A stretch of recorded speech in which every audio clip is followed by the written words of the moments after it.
श्री विष्णु के द्वारा ही संपादित होता है। श्री हरि विष्णु की कृपा सब पर बनी रहे। अवतारों की उनकी जो परंपरा है, आप देखेंगे वो अवतारों की परंपरा भी उनकी वहीं से प्रारंभ होती है। जब जल ही जल रहा होगा तो मछली तो मत्स्य अवतार के रूप में, थोड़ा जल और थल हुआ है लेकिन थल में कीचड़ है, कौन जा सकता है? कूर्म अवतार, कछुआ कूर्म अवतार के रूप में। फिर स्वाभाविक रूप से थल होगा तो कीचड़ होगा, जल से निकला हुआ तल, तो क्या हो सकता है उसमें? सबसे अच्छा कीचड़ में कौन रह सकता? सुअर, 12 अवतार के रूप में। फिर कर्मिक स्थिति आगे बढ़ी, भक्त का कल्याण भी करना है, तो प्रहलाद के उद्धार के लिए स्वयं विष्णु ने नरसिंह अवतार लिया था। कल आपने देखा होगा नरसिंह का कितना रौद्र रूप रात्रि को दिखाई दे रहा था। पहले पूजा होती थी, मुझे उससे पहले नरसिंह भगवान के मंदिर में दर्शन करने का भी अवसर प्राप्त हुआ, अभी बनाया। मैं धन्यवाद दूंगा उन लोगों को जिन्होंने नरसिंह मंदिर बनाया। बहुत प्राचीन मंदिर था, वहां पे बहुत प्राचीन मंदिर था। अब फिर से बना दिया गया, मंदिर टूट गया था, फिर से बनाया है। बहुत शानदार मूर्ति वहां पर रखी गई है और नियमित पूजा अर्चना होती रहनी चाहिए। फिर अगर यहां भक्त का उद्धार कर रहे हैं, प्रहलाद का उद्धार भगवान कर रहे हैं, साक्षात विष्णु का अवतार नरसिंह के रूप में आ रहा है, तो प्रहलाद के ही पौत्र बलि को, जो असुरों का शासक था, अब देवताओं का पक्ष लेना है तो भगवान विष्णु को उस समय बौने के रूप में आना पड़ा था, यानी 52 भगवान के रूप में। ये 5वां अवतार है भगवान का। फिर अत्याचारी राजाओं को रोकने के लिए भगवान का 6वां अवतार होता है, वह होता है भगवान परशुराम का। 7वां अवतार होता है जब रावण के अत्याचार से धरती त्राहिमाम कर रही थी,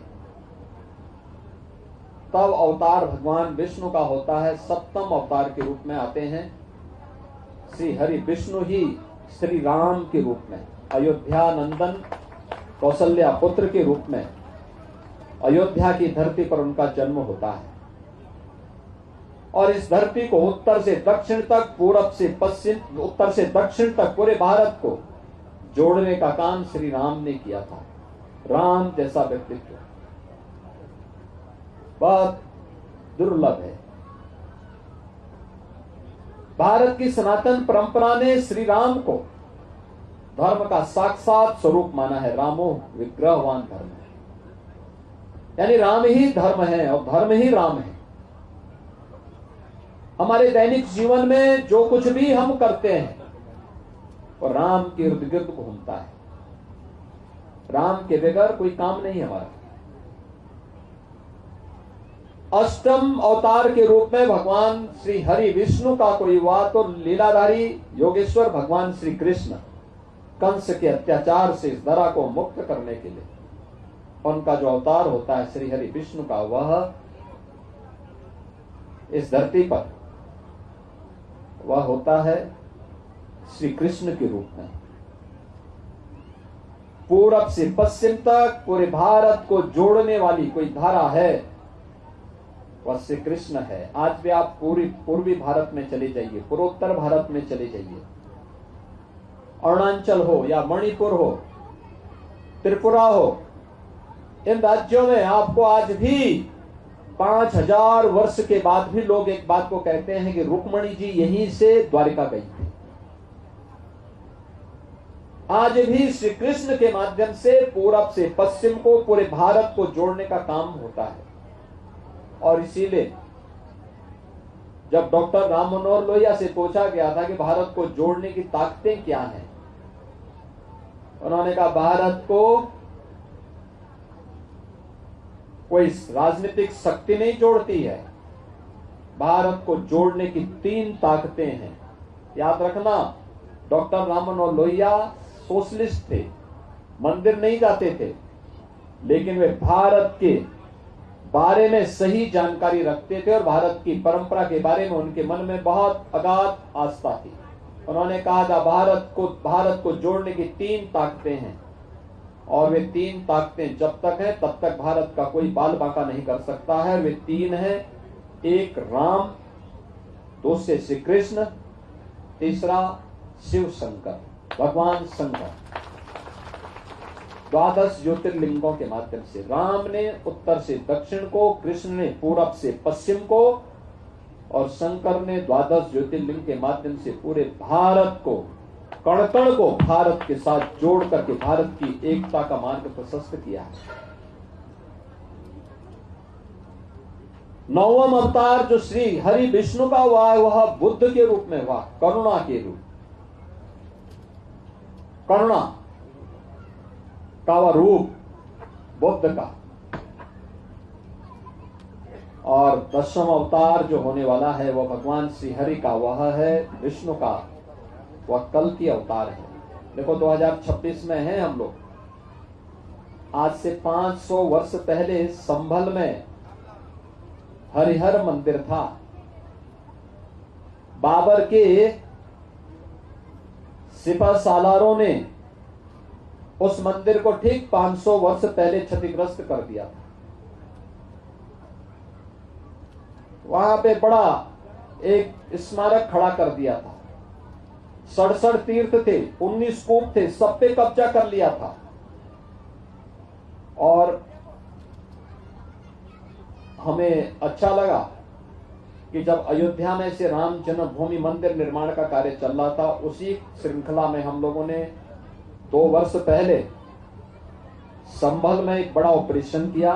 सभी 67 तीर्थ मुक्त करवाए, सभी 19 कूप मुक्त कराए, और उनके पुनरुद्धार के लिए हम पैसा दे चुके हैं। कार्य वहां युद्ध स्तर पर चल रहा है। अगला अवतार श्री हरि विष्णु का होना है, वह कल की अवतार के रूप में अभी 4000 ईस्वी में होने जा रहा है, यानी आज से 2000 वर्ष बाद होने जा रहा है। पहले से तय है, पुराणों में पहले से ही इसके बारे में उल्लेख किया जा चुका है, और ये चीजें घटित होंगी। आज के इस अवसर पर हम यहां पर आए, एक श्री हरि विष्णु के 9 रूपों का दर्शन, भगवान श्री विष्णु की मुख्य मूर्ति में हम सब उन 10 अवतारों का दर्शन भी करेंगे। सनातन धर्म की परंपरा में हमने पंचदेव की पूजन का कार्यक्रम बनाया है। मुख्य मूर्ति श्री हरि विष्णु की 10 रूपों में, 10 अवतारों के रूप में। लेकिन पूजा की शुरुआत गणपति पूजा से होती है। हर प्रकार के विघ्न बाधाओं को दूर करने वाले गणपति की मूर्ति की स्थापना का कार्यक्रम यहां पे हो चुकी है। देवादिदेव महादेव भोलेनाथ, जिनकी कृपा के बगैर कुछ नहीं हो सकता, देवादिदेव महादेव की भी मूर्ति की स्थापना का कार्यक्रम और ज्योतिर्लिंग की स्थापना का कार्यक्रम संपादित हो चुका है। इस चराचर जगत की जो शक्ति है, जगत जननी मां भगवती, जगत जननी मां भगवती दुर्गा की मूर्ति की स्थापना का कार्यक्रम भी संपन्न हो चुका है। और श्री राम के अनन्य दूत और उनके भक्त बजरंग बली हनुमान की भी मूर्ति की स्थापना हो चुकी है। और अभी कुछ ही देर में यहाँ पे श्री हरि विष्णु की मूर्ति की स्थापना का कार्यक्रम, प्राण प्रतिष्ठा का कार्यक्रम संपादित होगा। उसके उपरांत यहाँ पे यज्ञ की पूर्णाहुति के साथ भंडारा का कार्यक्रम होगा। ये 5 दिवसीय जो श्री हरि विष्णु की मूर्ति प्राण प्रतिष्ठा और श्री श्री विष्णु महायज्ञ का एक कार्यक्रम संपादित हुआ है। ये एक वार्षिक आयोजन यहाँ का बने। आप लोग निरंतर इसमें जुड़े। इसी बहाने गांव के लोगों को एकजुट होने, अगल बगल गांव के लोगों को उस आयोजन के साथ सहभागी होने और अपने देवी देवताओं को भी स्मरण करने का अवसर मिलेगा। याद रखना, देवी देवताओं का स्मरण करेंगे तो वे भी आपको ऊपर कृपा बनाए रखेंगे, अन्यथा विघ्न बाधाएं आकर के हमेशा कुछ न कुछ खटपट करता रहेगा। उससे बचना है तो कुछ न कुछ हम लोगों को ये चीजें देखनी चाहिए और उसको उनके बारे में, अपने पूर्वजों को, पितरों को, अन्य देवताओं को, इन सब का स्मरण बहुत आवश्यक है। और उसके लिए आप सब जुड़े उन कार्यक्रमों के साथ। उस वार्षिक आयोजन को हम लगातार उसके साथ जुड़े। मैं इस अवसर पर आने वाले जितने भी हमारे यहाँ पर अतिथि हैं, मैं सबका नाम बोल नहीं पा रहा हूं, लेकिन उन सब का मैं हृदय से धन्यवाद करता हूं कि वे सब यहाँ पर उपस्थित हुए हैं। और विशेष रूप से यहाँ पे पूज्य बाबा रामदेव जी का, अपने पूज्य मुनि जी महाराज का, हमारे पूज्य संत जन हैं, विधायक, पूर्व विधायक हैं, उत्तराखंड सरकार के मंत्री हैं, पूर्व मुख्यमंत्री हैं, कल उत्तराखंड सरकार के मुख्यमंत्री जी भी आए थे, प्रशासन से जुड़े हुए लोग हैं और पूरे गांव और क्षेत्र के लोग भी इस पूरे आयोजन के साथ जुड़े हुए हैं। सभी लोग जुड़े हैं, लेकिन इसको एक वार्षिक कार्यक्रम की श्रृंखला में आगे बढ़ाने का कार्यक्रम करना चाहिए। और मैं इस सब की ओर से धन्यवाद दूंगा श्री उमाशंकर भरतिया जी को और उनकी पूरी टीम को, जिन्होंने पूरी लगन के साथ, पूरी निष्ठा के साथ इस पूरे कार्यक्रम को संपादित करने के लिए अपना योगदान दिया। और आज ये कार्यक्रम यहाँ पर इतनी भव्यता के साथ संपादित हो रहा है और मुझे लगता है कि इतनी बड़ी संख्या में लोगों का जमावड़ा गांव में एकजुट होकर के हो सके। शादी ब्याह में लोग दिखते थे लेकिन कम संख्या में, लेकिन एक आयोजन में एक जगह होकर के लोग किसी धार्मिक आयोजन का हिस्सा बने, ये पहली बार इस प्रकार का दृश्य देखने को मिल रहा है और हम सबको उस कार्यक्रम का हिस्सा बनना चाहिए। यह अत्यंत महत्वपूर्ण है। उसकी कार्य योजना आगे बढ़नी चाहिए, लगातार आगे चलती रहनी चाहिए।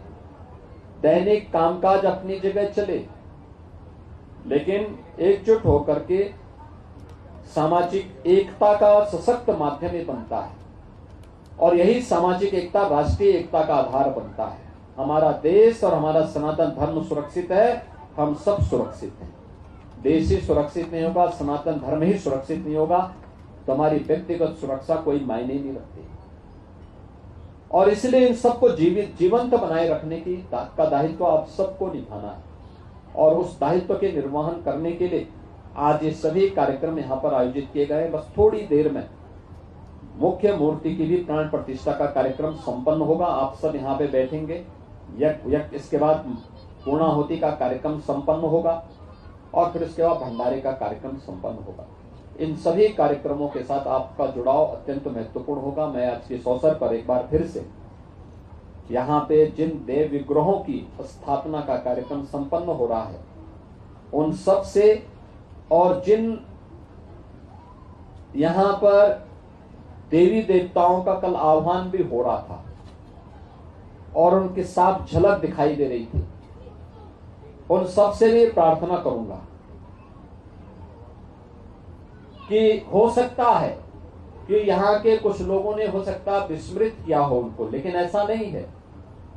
भगवान विष्णु के विग्रह को रखने के पीछे का उद्देश्य ही यही है कि उनसे जुड़े हुए सभी देवी देवताओं का वास वहां पर हो और उनकी कृपा यहाँ पर आप सब पर बनी रहे और आप नियमित रूप से उस आयोजन के साथ जुड़ते रहें। यही यहाँ पे स्थायी रूप से इस कार्यक्रम को आगे बढ़ने के लिए एक महत्वपूर्ण माध्यम बनेगा और आप सभी इसके साथ जुड़ेंगे। एक छोटा सा कार्यक्रम उन लोगों के सम्मान का होगा, उसके बाद फिर हम लोग अंदर के कार्यक्रम में जाएंगे। मैं इन सभी देव विग्रहों की स्थापना के साथ ही उन सभी से यही प्रार्थना करूंगा, श्री हरि विष्णु, देवादिदेव महादेव श्री गणपति महाराज से, जगत जननी मां भगवती दुर्गा और बजरंगबली, इन सब से ही प्रार्थना करूंगा कि यज्ञ का पुण्य आप सबको प्राप्त हो और आप सब यहाँ पर विकास के लिए, स्वयं की समृद्धि के लिए, देश के विकास के लिए, समाज के उत्थान के लिए निरंतर प्रयास कर सकें। इस विश्वास के साथ आप सब के प्रति मैं अपनी शुभकामनाएं देता हूं। आप सब के जीवन में मंगल हो, कल्याण का भाव निहित हो, इस विश्वास के साथ मैं अपनी वाणी को यहीं पे विराम देता हूं और आगे के कार्यक्रम के लिए संचालक से कहूंगा कि वे आगे के कार्यक्रम को संपादित करें। जय श्री राम, जय श्री राम। भविष्य के लिए हम आपको सहयोग करते हैं। इस मंदिर निर्माण कार्य करने में महत्वपूर्ण भूमिका निभाई। हम आपके योगदान हेतु हम आपका सम्मान करते हैं। अब आपके योगदान के लिए आपका अभिनंदन करते हैं।